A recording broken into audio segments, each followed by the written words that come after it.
The great conflict of the ages is about to intensify. But remember the words of Jesus.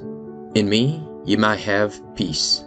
In the world you shall have tribulation. But be of good cheer.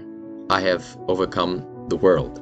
Would you like to know how to exercise courage and fight the good fight of faith? Listen to this devotional. Conflict and Courage, a daily devotional by Ellen G. White. No answer from God. The Lord answered him not, neither by dreams, nor by Urim, nor by prophets. 1 Samuel 28, verse 6.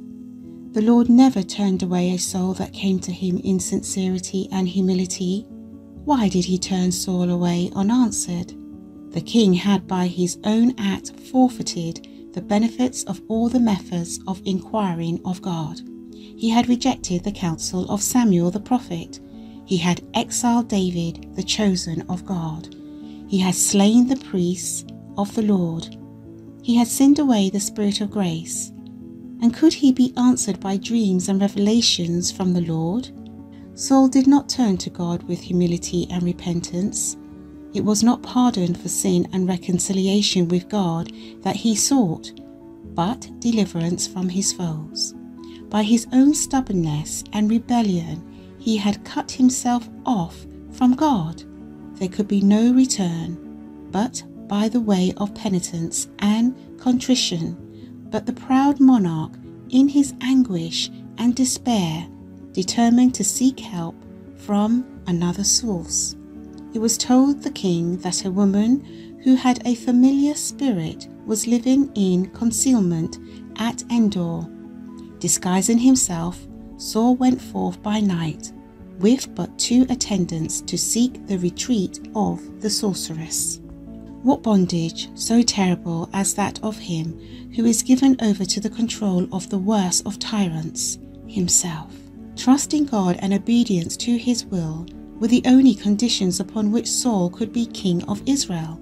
Had he complied with these conditions throughout his reign, his kingdom would have been secure. God would have been his guide, the omnipotent his shield.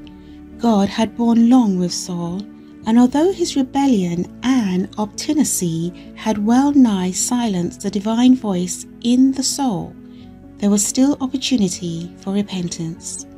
But when in his peril he turned from God to obtain light from a confederate of Satan, he had cut the last tie that bound him to his Maker.